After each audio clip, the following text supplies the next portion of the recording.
Jesus, take the wheel. I like big butts and I cannot lie.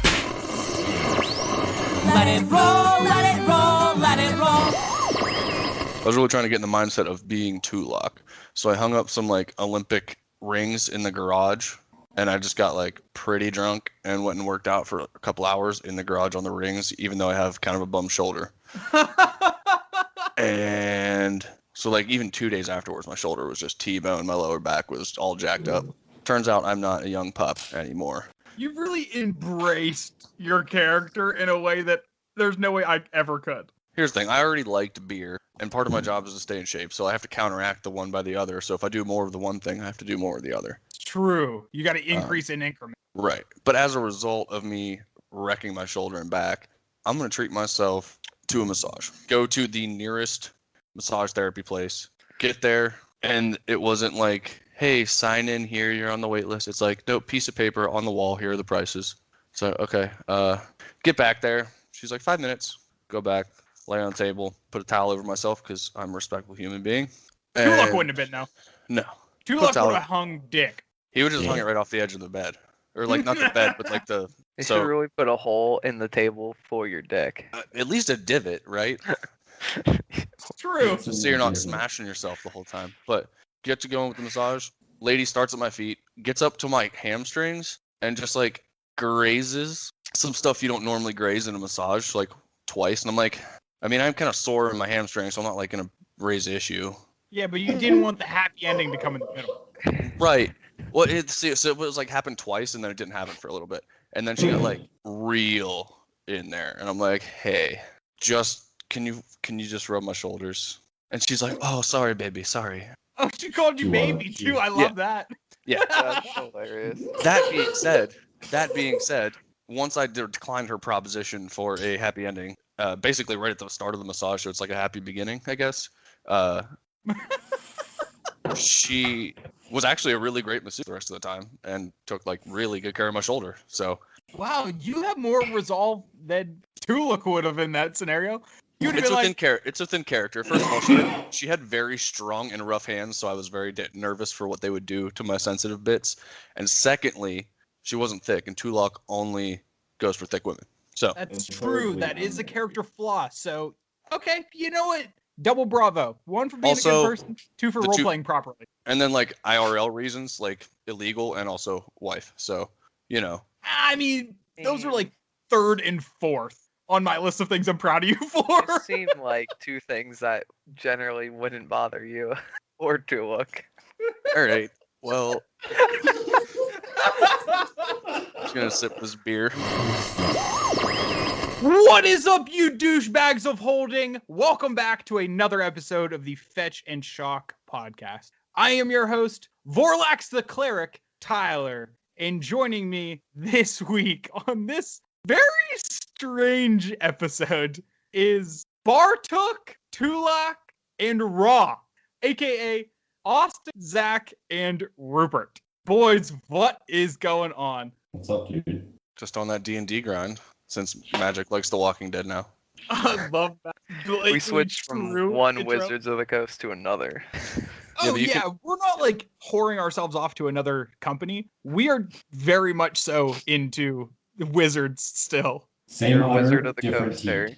Well, at least this way you can opt in on the money-making collaborations instead of not being able to opt out. That's very true.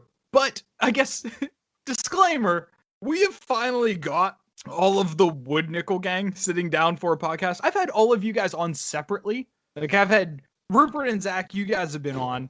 Austin, you've been on. Rupert, you've been on a couple more times. But this is something I've been waiting for a minute, is to get all of us in one place together talking about Magic.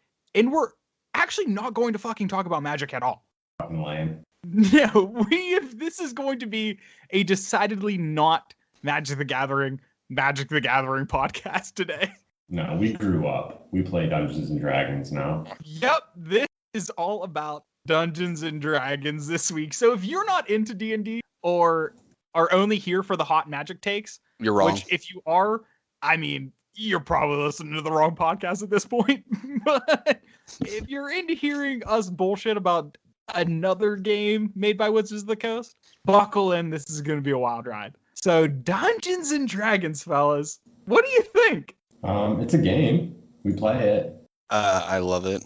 It's like Magic, but a lot less rules and very little barrier to entry, other than just taking the time to learn how it works. Some would describe it as a fantasy tabletop role-playing game published in 1974. Did you Now use published by Wikipedia? Wizards of the Coast. How's it going, I mean, Webster?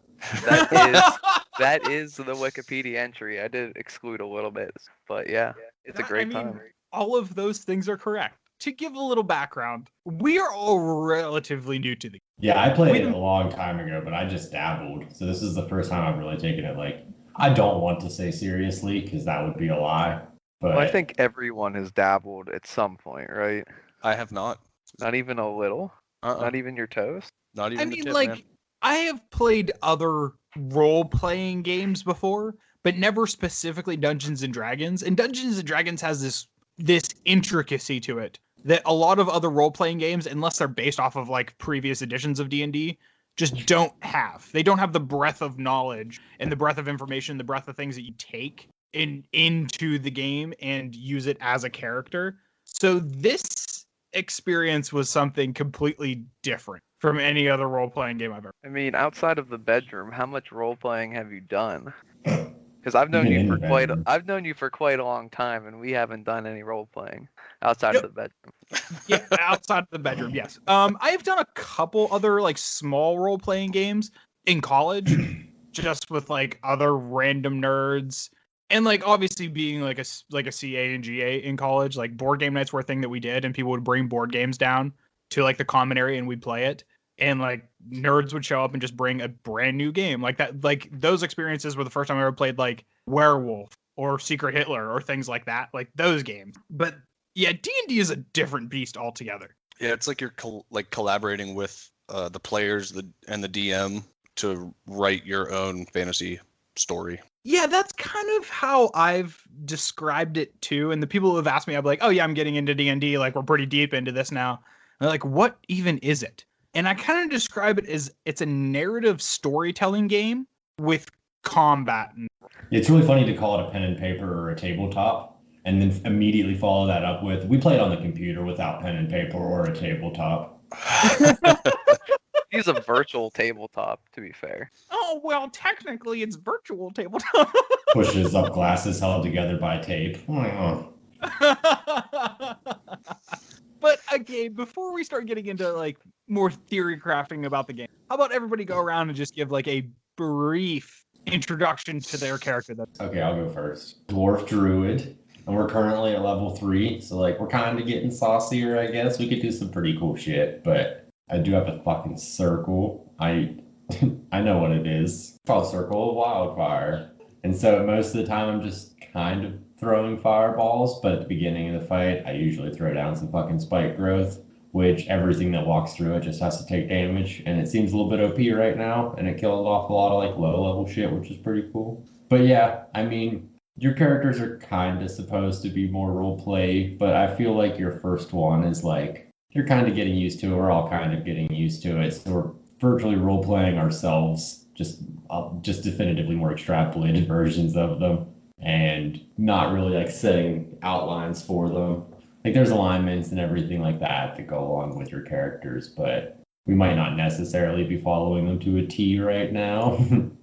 Which, I mean, I can think of some examples that happened literally in tonight's session that were maybe not following along the lines of your alignment per se, but yeah, I mean, it's I still like in the the chaotic process neutral of figuring out. approach to that, because like chaotic neutral, like who the fuck even knows this? I don't know. I do what I want because I want to. Yeah, I just do some shit, you know. Like I drew a smiley face out of blood on my Orc Barbarian's chest earlier, and like that was pretty cool. It's not something like normal people do, but I thought it was fun, so I did it. But I don't know, I like to just explore like all of the options that we have with our characters right now. I just Googled what like random ass people would take along with them on their adventures. Got some like ball bearings to like throw on the ground to make people like trip on. Some climbing gear, just some like random shit. Just trying to explore what I can do with those has been like super fun. you are 100% the over-preparer of the group, too. Like, Yeah, you're like, I'm a oh, huge I'll buy fucking this Boy because, like, Scout. maybe this will come into play at some point, or I'll get this because maybe, like, we'll need to scale a wall at some point. Bring a coat. It might get cold out there, boys. In contrast, Tulok Ursenhide, the male half-orc barbarian, refuses to wear a shirt, even though it would give him more armor.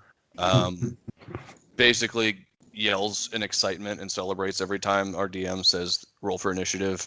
And actually, just tonight, a man was cowering in fear because I was trying to squeeze him for information, and he didn't give me anything else useful.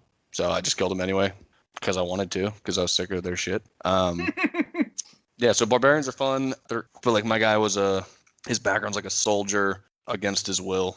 Him and his posse got sent to basically go on a suicide mission. So he killed his officer in charge, and him and the boys jumped ship. And yeah, I've been collecting ears as trophies. I don't know why. I would say, how could you forget the literal most important part of your character? Yeah, let me just go through some of them. I have Goblin ear, half orc ear, infernal pirate captain ear, a nasty ass ghoul ear, wolf ear, zombie ear, just a bunch of ears. And I'm a totem warrior, so I also have a bear ear necklace to represent that.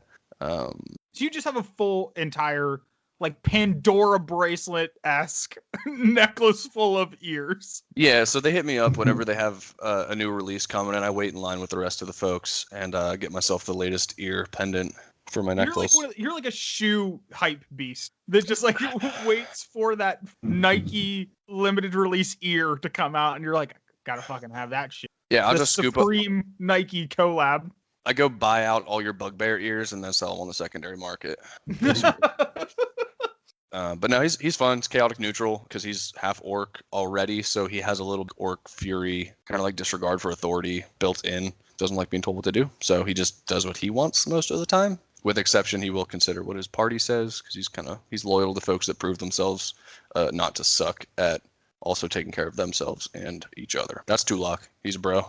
Drinks beer. Hey, I'm flattered by that sentiment. Honestly, so am I. And Well, he doesn't talk much, unless he's hitting on a thick-bodied female of the realm, or just questioning whether a character in the realm is thick or not. yeah, he's got to know because that determines how he's going to handle it. Do I intimidate or persuade? and or perceived thickness. Mm-hmm. I'm gonna roll perception checks for thickness every time now. Fucking perfect. Well, okay, Austin or Bartok. Let's hear about your character. Currently, he is a level 3 human ranger of the Gloomstalker variety, which is a pretty interesting subclass on its own. However, he's slightly vanilla as far as his background goes. He is a neutral alignment. He kind of just does what he wants, depending on this, not necessarily favoring evil or good. However, he seems to be a good time. He's fairly simple to play as well, which I actually don't mind. I mean, just shooting arrows as opposed to throwing down an axe, as Zach had mentioned earlier. I think it keeps the flow of the turns going quickly and such, which I enjoy as well. And let's face it, I don't know how well I would be able to handle an overly complicated character as it is. But the most important I think of with the first character is like I'm trying to get a feel for like how I actually want to roleplay, because I didn't go into it with like an incredible backstory or like persona, I guess. So I like this first character as like a good experience into D&D and like how I would be as a role player. You guys all bring up a really valid point with saying that you feel like your characters up until this point are relatively straightforward, at least in how you play them, because that's kind of what you want in an introductory character, right? You want somebody that you can kind of just step into, that you're comfortable in, that you know how to navigate combat with that character. Like with Bartok, you're like, I'm going to stand back, I'm going to shoot arrows. With Tulok, you're stepping up and you're like, I'm going to swing this big fucking axe until this thing is not standing. Correct.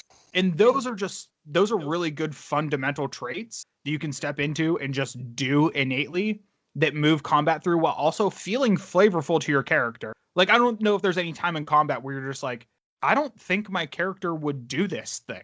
Yeah, and the big part of it is like your first character, you should, in my opinion, be focused on like learning the procedural stuff, like how stuff flows, combat, NPC interactions, everything like that, because the role playing I don't think comes as easy as learning rules and how to do things. You know what I mean? Absolutely not. Yeah, the role playing is easily the hardest part of like just going into combat. DM says, "Hey, roll a d20, add your initiative. We're getting into combat." And then you get into combat and be like, "Okay, roll to hit this character. Does it meet its AC? Does it not? If it does, cool, roll for damage. If not, you're shit out of luck. Till next time." That's really easy to grasp. The harder part is figuring out, okay, my character, how would he interact with this NPC? Like we're talking to this religious figure. Would he be stoked on talking to a religious figure, or would he be kind of reserved and not so excited? Would he want to threaten this storekeeper to try to get a bargain, or would he try to barter with them and try to talk him down a price? Like, those are much more difficult aspects of role playing. It does take time to kind of develop and sharpen those. Yeah, it's also one of the more rewarding things too. Like if you, like for example, if you really like hound a guy for persuasion at a merchant, and you eventually come out on top, even if it's by a little bit, and you walk away, and that guy like smiles because he enjoyed, like the storekeeper enjoys bartering, he might just give you a better deal next time. And it's just that experience of the back and forth and getting to feel like you're part of the world that feels really neat. Absolutely. And I guess I should mention me, Tyler. I'm the DM of this whole entire group. And I've like poured a bunch of hours into this. We are currently doing a pre-built module that I'm adding some homebrew elements into, like for some returning NPCs. Like we have a storekeeper, Wally's Wonderful Wares. So shout out to Wally. My dude. And he's somebody that like our party's going to be interacting with on a regular basis to go and get more arrows for the ranger, or go to get some more potions of healing after we just drained all of them in a battle with a Draco Lich or some shit like that. And this is a character that it always remembers them. Like I remember where you guys drove past on a horse, past Wally's Wonderful Wares, and he was outside sweeping, and he just waved at you and knew that you guys were there and made a snarky comment. Yeah, Wally brings the hype too. He's always super excited. I don't know if it's a sales tactic or he just genuinely likes us at this point, but I think Wally's just a relatively friendly guy. He just loves people who buy shit. But also another little, I guess, snafu that we are running in our adventure is that because we only have 3 people and a lot of these things are built for 4-person parties, outside of the DM role, I also have my own playable character, which a lot of people, especially people who have played D&D, are hearing this and are just like, that's blasphemy. You should never fucking do that. But I disagree if you play the character right as the dungeon master. Which, yeah, here's where I see it, because I could see an issue with that. But you don't necessarily do anything, like, and you don't take the initiative to investigate certain aspects of anything. You don't nudge us in any direction. You heal when we need healed. You do combat when we need the combat. And you'll do like a detect magic if we ask. Right. Yeah, and I think that's how you have to bring that character forward, right? Like I built my character specifically for this campaign because I knew that we'd be encountering things with dragon in relation. Like I knew there would be things with draconic language, so I built my character as a dragonborn. I knew that we had no healers in the party, so we needed somebody to be able to take care of that aspect of combat and interactions. So I'm a cleric. I have all these character traits that are lacking from the party, but I built my character as a role-playing aspect as somebody who would just kind of sit back. He's very like soft-spoken, quiet individual, but when he sees something truly evil or relating to the chromatic kind of dragon, then he steps in and he says, whoa.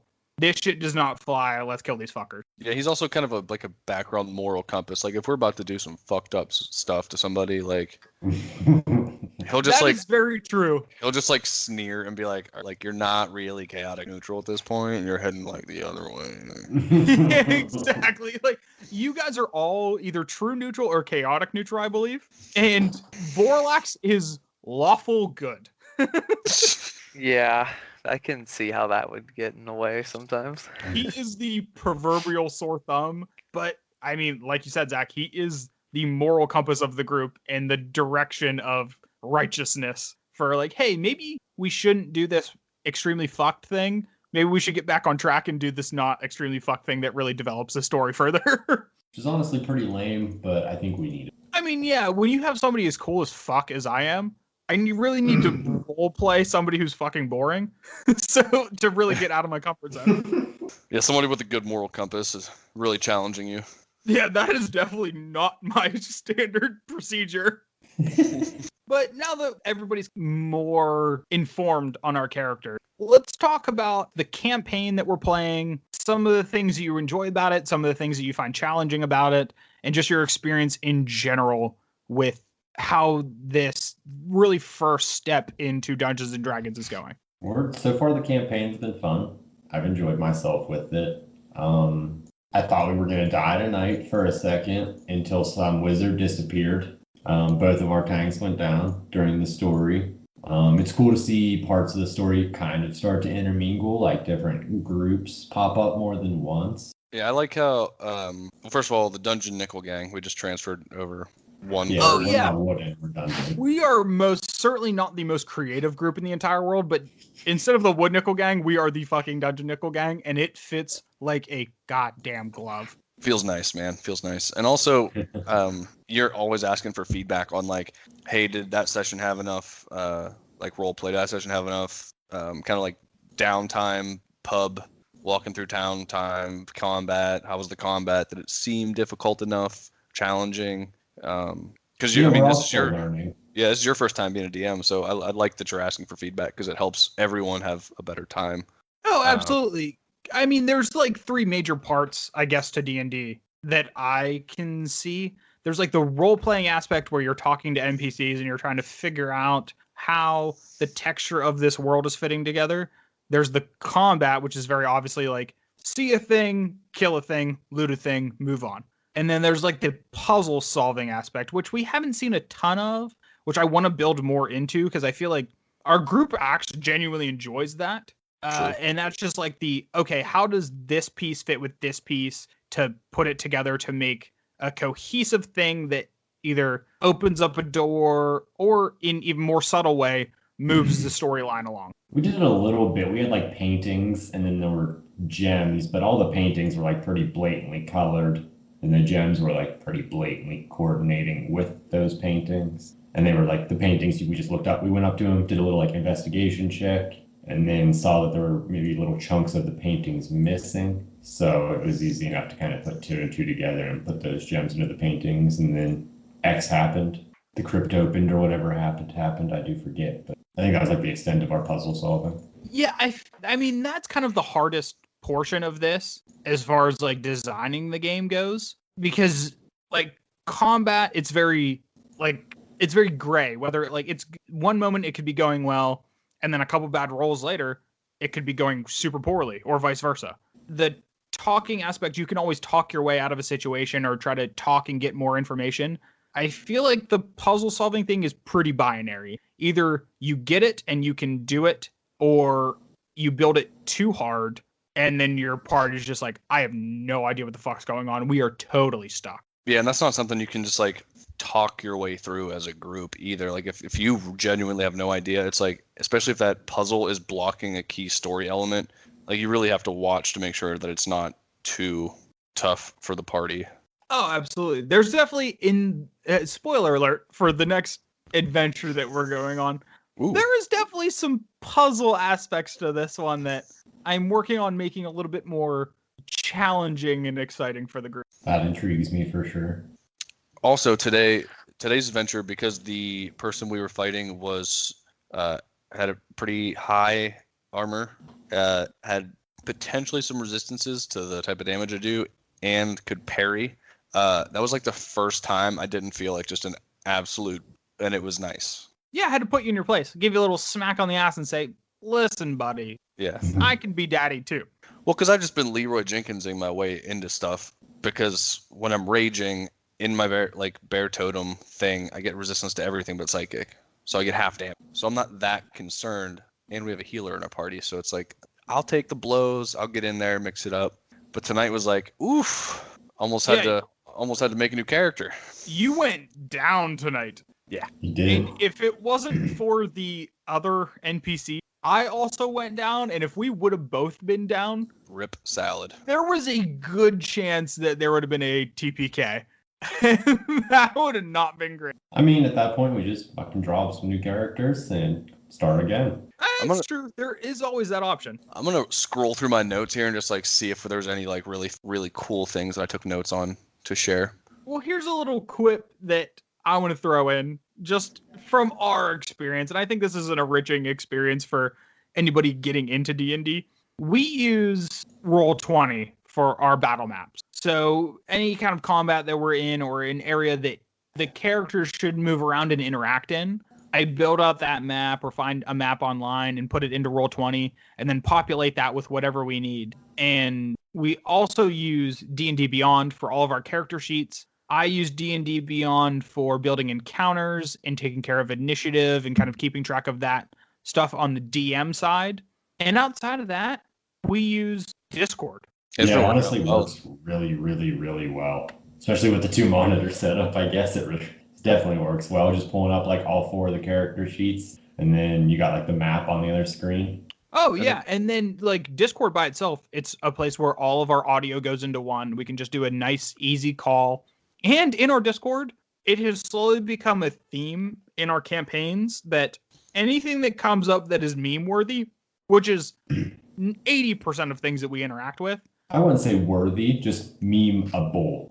We get pretty loose. If there's something in a meme that relates to something, we're gonna put it in the chat. Yeah. Yeah, it could be loosely tied even. Like, it doesn't, you're right. It doesn't even have to be worthy. It just has to be something that could be meme. Yes. Like, for example, there was a throne in this crypt, and I went to sit on it because I wanted to be king of the castle. And Spikes shot out of the chair and stabbed me all up in my ass. And on our way back through after vanquishing the folks that were in there, I kind of looked at the throne, and I took a piss on it. And immediately in the Discord chat, there was a gif of a woman peeing on a chair. And it was hilarious because it was Very not safe for work. no. Super not safe for work, but super funny. It says, Yeah, we got some good ones. Like with the painting thing from before, like you got some obligatory, like the dude from Ferris Bueller at the museum just checking out the paintings, me throwing fireballs, and then you got Zach posting like Jerry Lewis's Great Balls of Fire. But there's like some good fucking... We found gold bars with like animal runes on them, so I posted like the McDonald's Pokemon gold ingots that you could get. from like 2001. Yeah, it's... What a deep cut. It makes it so much better. It's already fun playing it, but like having Discord up, like sometimes I'll just pull up all four character sheets and then Google images so I have it fucking on standby. I'm sure it's frustrating for you, Tyler, though, because like you'll be in the middle of narrating and then one of us will just bust out laughing and you'll be like, "What the fuck now?" Oh my god, yeah, absolutely. Sometimes I look at it and I'm like, Jesus Christ, guys. But then sometimes I look at it and I'm like, this was well worth 30 seconds of just completely disorienting mayhem that it caused. I remember, Rupert, your character threw a fireball at something and that rolled the absolute minimum damage you could roll on that attack. And I was just like, okay, well, you hit it, but it really didn't burn it. It didn't singe it at all. The heat and the radiant energy from it kind of just gave it a sunburn. And then you immediately post a picture of a fucking lady with sunburn on in the Discord, and I howled. I was laughing so goddamn hard. Not just a lady with sunburn who put a Playboy bunny sticker on her stomach before she laid outside. Yeah. And then took it off, so it's just a white bunny on her, completely sunburnt. It's a very classy move. It's awesome. God damn, Also, Rube, I want you to tell your Ghostbusters situation on the island. Oh, okay. So I do have a couple. These are a couple interesting quips. Yep. My character is just curious. All right, so there's this little girl like on the island, and she's following us around for some reason. I mean, the island's pretty fucking boring. So if like some strange people show up just to investigate some random ass shit, she's probably gonna be curious, and like I get that. But to this day, I'm still pretty convinced that she's a ghost, even though most signs are pointing to she's real. She's like an actual alive thing. She's never been dead. But I'm still pretty into her being a ghost. There's also like, we found this little statue that if you look at it, it curses you. And against like everybody's better judgment of me probably getting rid of this thing while we were on a boat and I could have just easily thrown it into the water, I'm still holding on to it. It's in a potato sack rolled up in my backpack. And I just keep it in there for safekeeping on some Schmeagle shit. Oh yeah, you were 100% by preciousing that that statue that is Yeah, real very hard. obviously evil and not good in any way, shape, or form. Yeah, To be there's fair, like we did threaten a guy with having him stare at it to get information out of him. yeah, it was pretty tight. We could have did that again tonight. I forgot that I had it on. Yeah, I love that. Gotta remember your inventory, fellas. You do. It's a big deal. But yeah, like I don't know when I'm gonna want to use that thing. But there were like 2 dragon sects, I guess, and Tyler's character is a part of the one that is opposing this statue sect.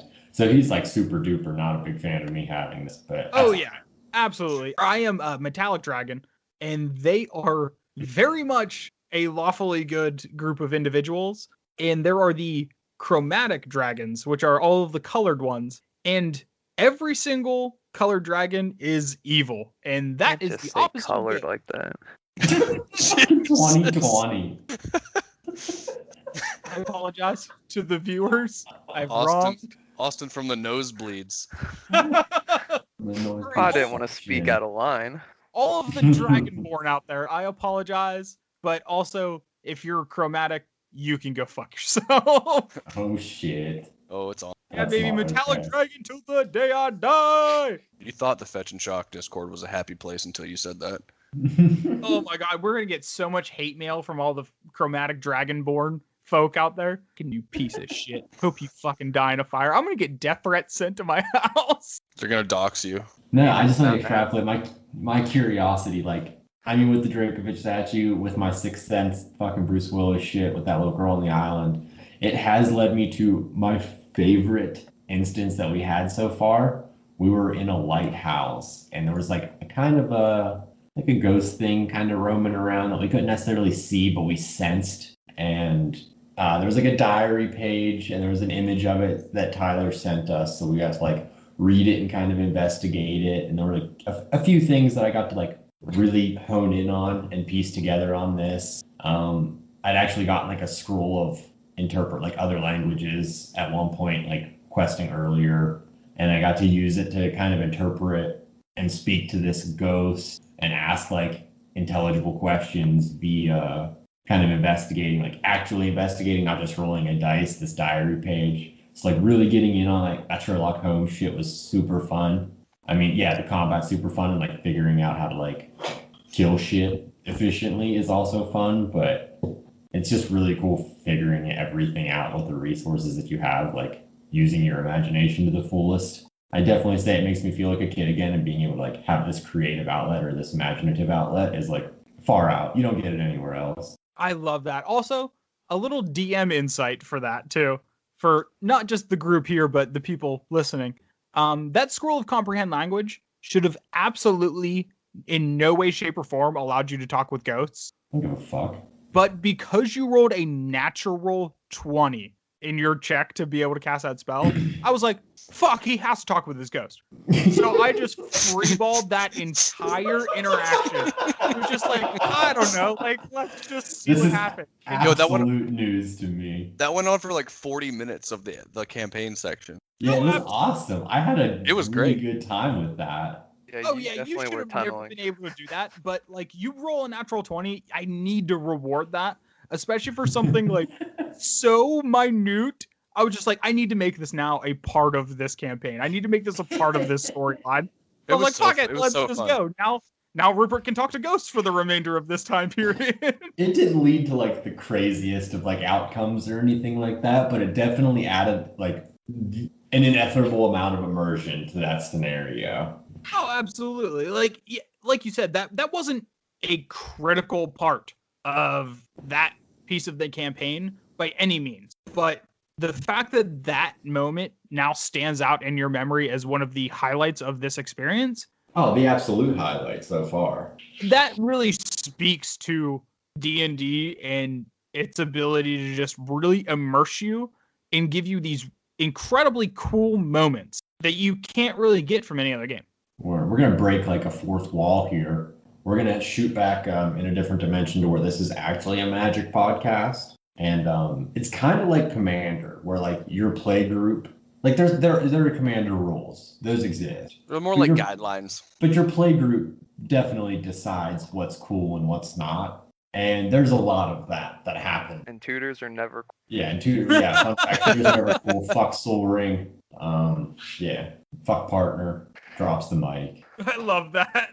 Yeah, I mean, to bring it back to a Magic thing, because I'm assuming most of the people who are listening to this, actually, all of the people who are listening to this are Magic If people. they made it this far, they're just, I don't know who they are. They're just one of us re-listening to the podcast. Really, really kind, gentle souls is what they are.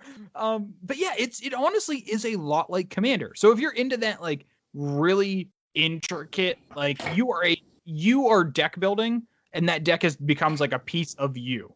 Like, you're not deck building to optimize your deck to do one particular thing. You're optimizing it for flavor, and you're optimizing it for the play experience. D&D, it really gives you that sensation of, I am fulfilling this very flavorful aspect of this character. Like, when you get to do the thing in Magic that your deck is built around in order to really paint this picture.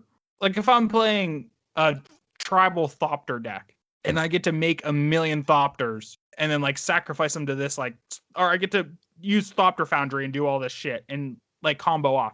That is a very flavorful win. That feels really good. D&D is just that, but just over and over and over and over again. Yeah, perpetual fucking flavor town. Yeah, you don't have to draw the cards. You have the cards in front of you. You just have to find the part in the story where you get to really put that full force and use it, which is sick. So sick. Agreed. Speaking of sick, do you remember that one time in the pub where those two old ladies were trying to take Tulok upstairs? You did try to get seduced by two old ladies. That is something that did happen. Yeah, I was trying to pull information out of them and find out if they were someone that was smuggling something of magical origin that could, unleash some devastation in the town. And these two old ladies just started chirping at me and trying to get after this half-orc. Fucking Christ, that's so good. That feels like it was forever ago now. I know. Oh, And like, man. and we have all of this like positive stuff to talk about this game. We've probably played it for somewhere between like 30 and 50 hours. Yeah, it's been adding up. We play it like maybe twice a week for probably 2 to 3 hours those 2 nights. And I look forward to it. I don't not look fucking forward to it. Yeah, we already have all of these like incredibly positive, really like profound love for this game already. Yeah, it's silly. Like, the amount of stuff I look up about D&D now is a problem, I think. Right, we're inching so close to level 4, and it's like, holy fuck, what am I going to do with my character at level 4? I'm going to be on Google so fucking hard trying to figure out what the hell I can do. I mean, because that also does have like that thing that you just spoke about looking up a bunch of shit for your character and trying to figure out like, oh, what's the best route I could take? That satiates another entire aspect that you can pull from Magic the Gathering. Like that optimizing, like figuring out exactly what card you need. You can tune your character. You can spend that time and do the research and figure out exactly the route that you want to take and finally tune every single spell that you have in your spell sheet or every ability that you choose as your barbarian, like the path that you want to take, the ability points that you want to maximize, and the other ones that you want to leave kind of in the shit because they don't really apply to your character. Like, you can really get deep and like min-max a D&D character as much as you can get deep and tune a deck. But our group is more so like, don't sacrifice the flavor of the character just to try to make them OP, which is the way we play Commander anyway, so it makes sense. Absolutely.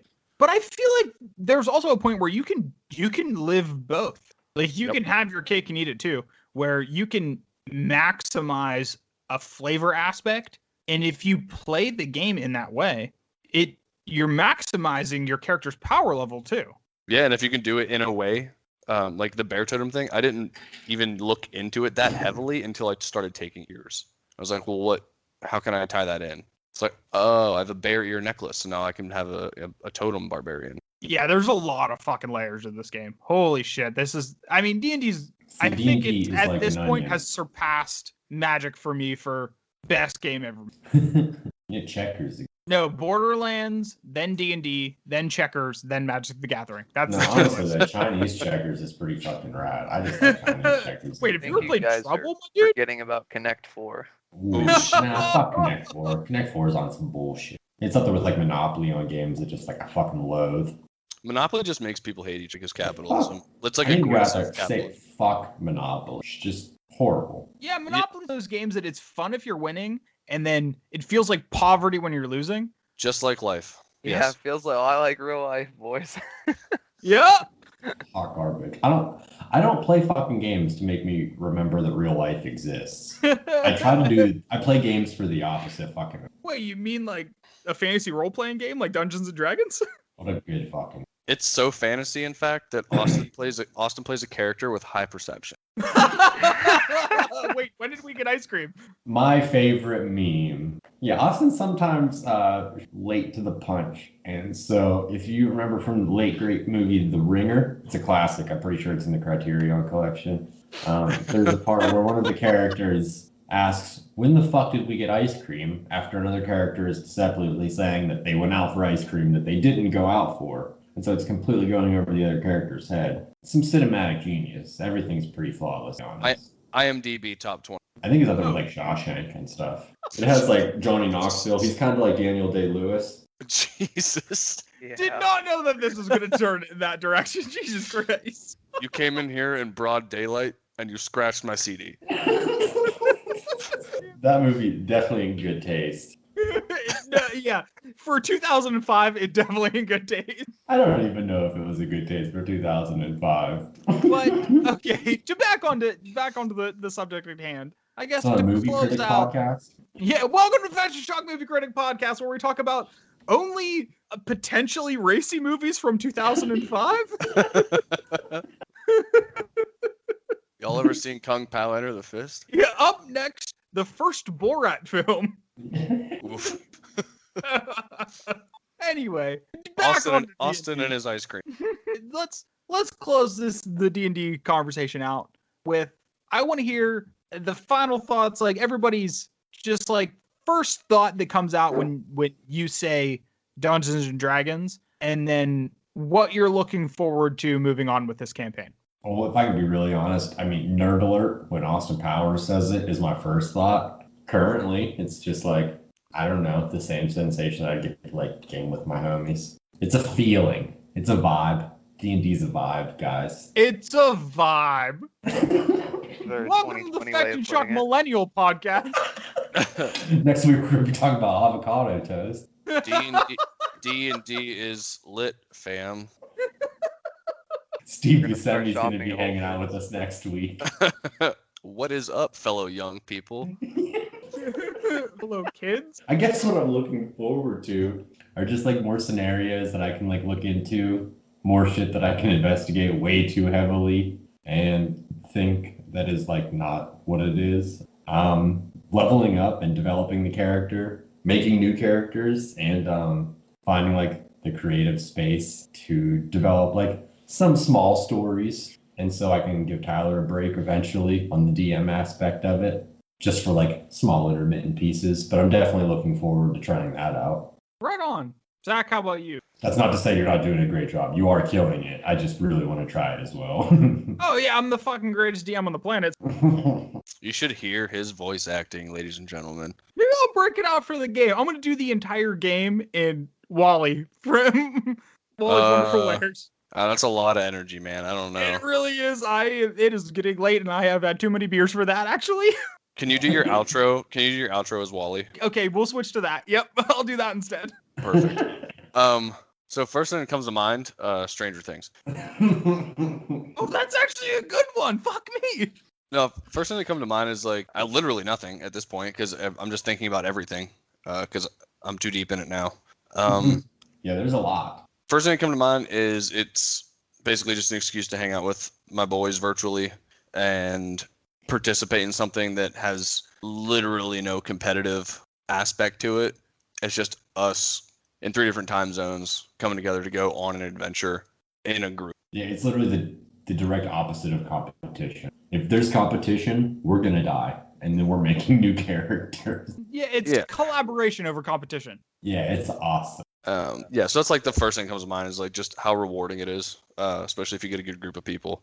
And then looking forward to, well, I'm always looking for new ears to grab, so I hope we keep experiencing some different types of enemies for me to cut in half with my giant axe More chairs to piss on. More chairs to piss on. More thick women that want nothing to do with a half orc to catcall. No, just enjoy playing my character, and then eventually in the future, again, maybe after Rupert's done DMing, give it a shot eventually. I'd like to do that, and then just kind of explore a character that's very different from Tulok, because he's similar in a lot of ways to just me being a dude, like just a guy that drinks beer. And I would try maybe like a lawful evil warlock or something. I don't know. I just want to. I just want to try the more difficult aspect, in my opinion, which is playing something outside of your comfort zone that requires a little more role playing that you're not used to. Right on. I like that. What about you, Austin? I definitely am on the same path as Zachary. I definitely would like to get more heavy into like the role play aspects, like forming something that is definitely outside of my comfort zone, outside of just being like the dude that my current character is, and I'm pretty stoked about our current campaign. I think I don't know what the quality of all the campaigns are, obviously, because this is my first like real one, but this one seems to like you never know what's going to happen next, outside of at some point we're going to roll initiative. Like that's pretty much how it feels. which is definitely like being blind per se all the time is like one of the most intriguing aspects. It's really refreshing because like how many games do you get to enjoy nowadays that are like spoiler free? Is one thing, is like one of the like the top tier things about Dungeons and Dragons so far to me, which is one reason why I'm really enjoying not being the DM. Oh, see, that is actually such a good point that I honestly I don't have the perspective of that. Yeah, and also even if you look up like the scripted adventures, like even if you homebrew a little bit, it's really hard to follow along anymore because so much has happened homebrew that the story completely changes. Absolutely. And I honestly, I think that is probably my favorite aspect of our deep dive into Dungeons and Dragons thus far. I am really getting a lot from being the DM. Like I spend a lot of my free time like thumbing through my notes that I make and like making the battle maps and doing all of this other like superlative stuff. And I genuinely enjoy that. But the best part of it is when we're actually sitting down and playing and then something happens and then my notes are essentially fucking and I just have to entirely freeball whatever's going on. Like when Rupert was talking to ghosts, I was like, I don't know. I don't have any note on a ghost talking to you. How am I supposed to prepare this? And then just like going off the cuff, making that experience fit with the world that you're already familiar with from your preparation. And then like the way that I have kind of described it now at this point, like I get to build the world and I get to study the world that we're playing in. And of course, like I have that previous knowledge of, I know it's in that next. I know what's going to happen whenever they take that crown from that throne. I know that that's going to trigger the electric trap that's going to shock everybody in the room.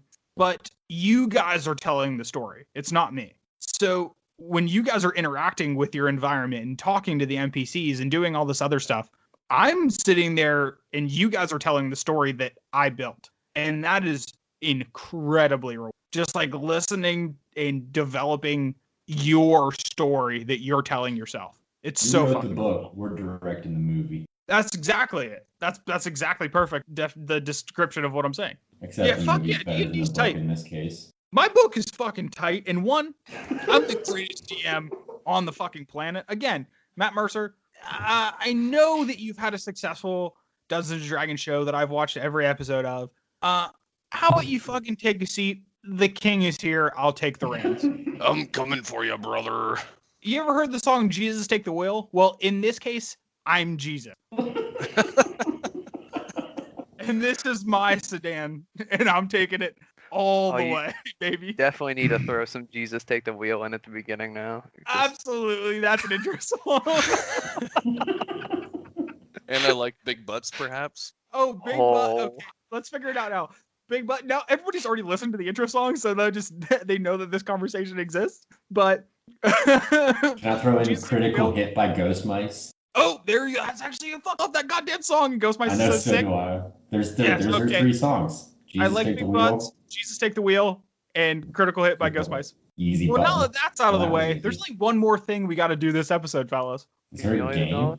I created a game in my brain, and we're just gonna go and run with it. All right, I'm game. So, boys, I hate to break it to you, I don't have a name for this game. We'll figure it out. Yeah, I'm just gonna go ahead and say that we're playing trivia, I guess. Wow. That's the game, trivia, I guess. Mm-hmm. Listen, fuck off, fellas. Can't wait to play trivia, I guess. No, I compiled a list of some questions relating to a specific game that we have been talking about for the past hour. And I'm just going to go ahead and rattle them off. Let's say we'll take turns. Who Each starts? of you gets a question. The first one to 3 correct answers wins. All right. Deal. Who gets the first question? Is this open Okay. book? No. Close your browsers, close your books. Close all your naughty kobold pictures. Holy shit. Everybody roll for initiative. Yes. Do we get to add our modifier? Absolutely not. Fuck you. Are we actually rolling for initiative to see who Yeah, goes roll first for in this? initiative. That's how we're deciding who goes. Hold on, I actually have to get my fucking. I I just don't have a D20. I just have the spin down. Yeah, I need you to everybody to text message me a picture of your dice when you roll it. I already put it away. I rolled a 17. I'm not busting that back out. That's fine. Do I just win? No. Apparently, Austin critted as well. I critted online, but I'm going to roll an actual d20. I just found it, so hold on. Let me roll it here.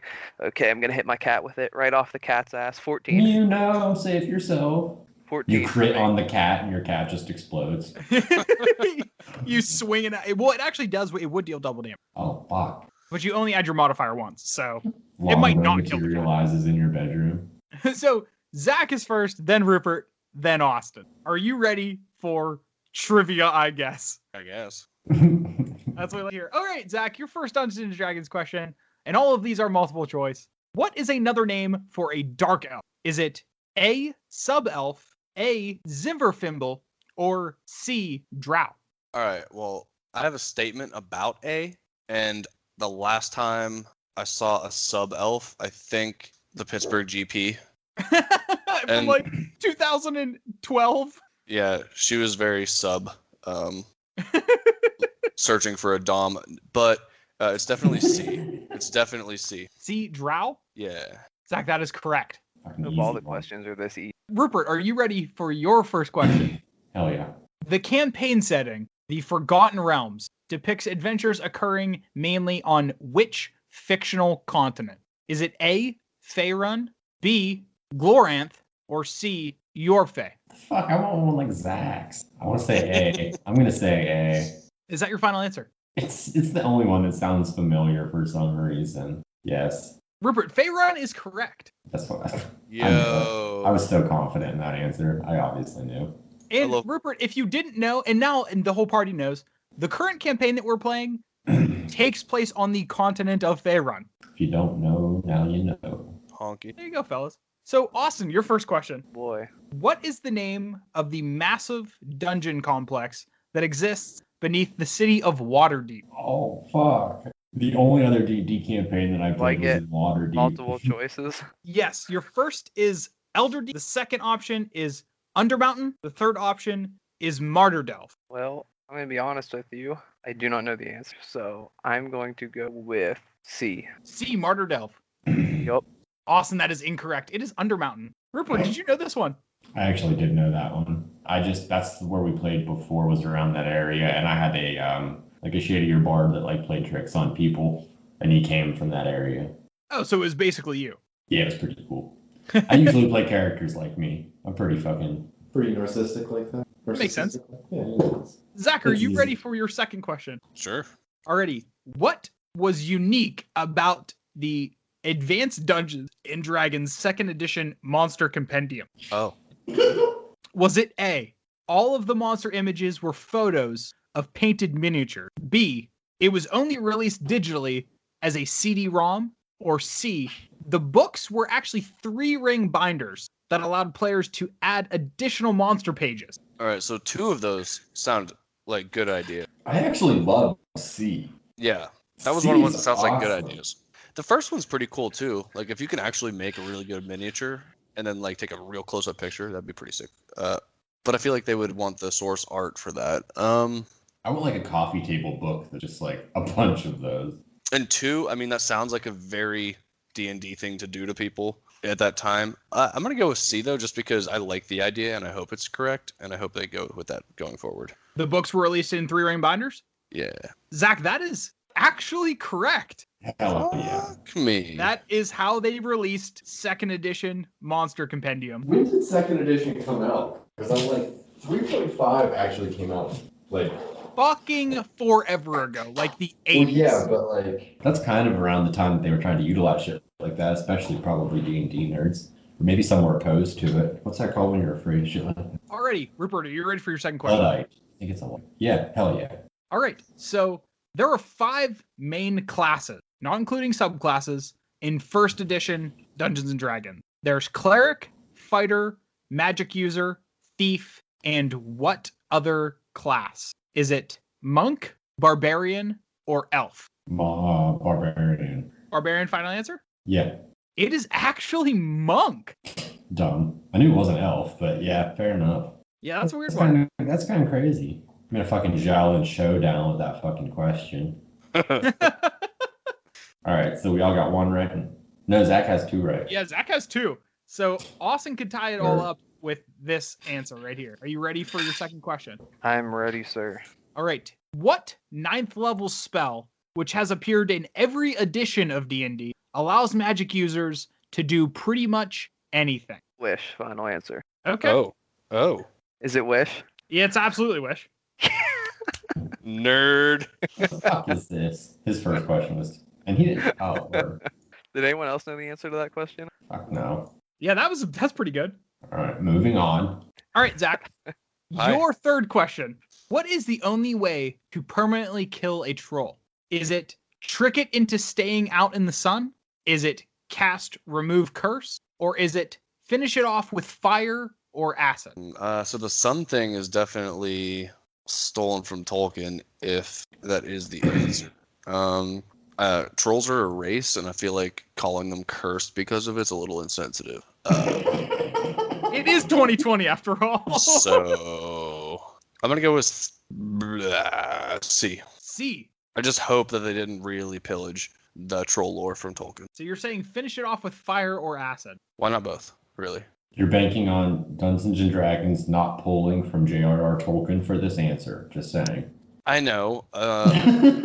Again, this is my second answer in a row that's hopeful. Fair enough. So I'm just gonna go with that. Sometimes hopeful is enough. Ooh. This isn't This is one of those times. Oh, It is finish off with fire or acid is how you can permanently kill a troll. oh my God. Well, I'm disqualified. Yeah, I guess last question is for Austin, then we'll just jump to him and see if he can send it into double, triple overtime. I'm ready. All right.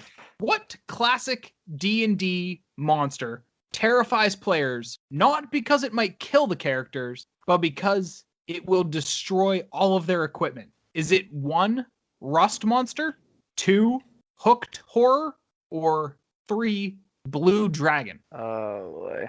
I mean, Rust Monster sounds right? It just sounds like Pennsylvania roads. They destroy your car, so I would say kind of that's your the salt from the roads, actually. It's the salt monster. I don't Blue Dragon. Of course, I don't know anything about Blue Dragons, so Rust Monster sounds correct. So we're gonna go with Rust Monster. Is that your final answer? That's my final answer. Rust Monster is correct. Ooh, it's not Blue Eyes White Dragon. What is a Rust Monster? It's a creature that will destroy your equipment, even magical equipment. Go turn your trumpets rusty. It Watch also out, Bard. forces you to rusty trumpet. That's 100% correct. That is scary. Now we're in double, triple overtime. So the And then first if one we to all get it wrong, we come back. get a question wrong is the official loser of, I don't know, trivia, I guess. Zach, your next question. What wizard is known for creating a variety of spells involving illusory hands and fists? Is it Halasart? Is it Bigsby? Or is it Mordenkainen? More B. of that cayenne. Hell yeah, keep it spicy, brother. I'm gonna go B. B? Bigsby. Yeah, for no reason at all. The answer is Bigsby. Saint's hand, baby. That is actually a very powerful spell. So Austin, Time. now here's your chance. Excellent, I'm ready. Your question: what is a gazebo? Is it A, an apparition from the outer planes with a deadly gaze at 2, an open-sided outdoor pavilion, or 3, a type of polearm with a curved blade and a hook? I feel like this is a trick question. I mean, I feel like it's not the outdoor covering. I'm gonna say A, it's the monster that I believe you said she beams out of its eyes. You said an aberration from the outer planes with a deadly gaze attack. Yeah. I mean, gazebo. That sounds right. Austin, the answer is an open-sided outdoor pavilion. Is it actually? Yeah, I mean, it's a pretty nice place to have a picnic, all things considered. Now, a dire gazebo, though, that's a different question altogether. Oh my god. All right, everybody's a loser but Zach, and everybody listening. Zach, what is your shout out for this week, as is customary for the winner of trivia, I guess? Oh boy, that's a good question. Shout out is going to be to our semi-thick acolyte guide through the latest crypt, Cassette, who keeps turning me down. Keeps turning me down, but she did pat Bartok on the butt at one point, so She was trying to make you jealous. I know, she's playing hard to get, but my hope, it still burns. It still burns. Thought her thickness was still unknown due to her cloak and robes. He has high hopes, dog. Yeah, I'm just, I'm a hopeful Why guy. would you try to take a young half-orc's hope away like that, Austin? Do you know how hard it is to find love as a half-orc in this town? It's true. I mean, it is 2020 in America, or I guess in the world right now. They But don't 1480. They don't have halforcsonly.com in Flan, okay? They have one single mixer night a month at the fucking tavern. At the Laughing Goblin. Yeah. But yeah, that was my shout out. I love that. What a fucking classy shout out. Are there any other NPCs that you guys want to shout out while you're here? Oh, that ghost girl from the island. Oh yeah, she definitely had a name. I don't remember it, so I can't tell you right now, but I Oh, will the in the good future. A But girl has a is- name. DM. Is it a ghost? God damn it. Yeah, so shout out to all the non-playable characters out there. You're the real ones. Yes, all you NPCs are the realest ones. Well, fellas, I know this isn't a Magic the Gathering podcast, but I feel like there's some Magic the Gathering things that I should plug before it. we close this out. Plug it, Dungeon Daddy. First of which is the Fetch and Shock podcast. You can find us at Fetch_Shock on Twitter. Usually we're talking about Magic, so if you're not into D&D, go there. If you do want to talk D&D, you can find me, Dungeon Daddy, at Basic Landman on Twitter. You can find my co-host who doesn't play Dungeons and Dragons, but does play Magic the Gathering, at It's Bop. You can find all of these fine individuals that you're talking to, or you're listening to right now on the Fetch and Shock Discord. That link is in the description of this episode or on the Fetch and Shock Twitter at Fetch_Shock.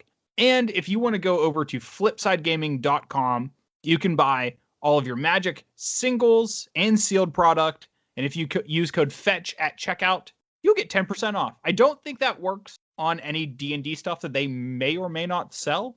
But fuck it, try it anyway. Yeah, doesn't hurt to try. That's right, it does not hurt to try. Now we're gonna have to fucking find a D&D sponsor. Fuck! Only after you do your Wally's Wonderful Wares send off. Oh my god, our D&D sponsor is Wally's Wonderful Wares. For anybody cares, that's Wally's Wonderful Wares. Oh, well, hello, friends! Welcome back to me shop. What can I do you for today? We were actually just leaving, Wally. Oh, how about I do you for an outro then? We will see you later. See you later. Night!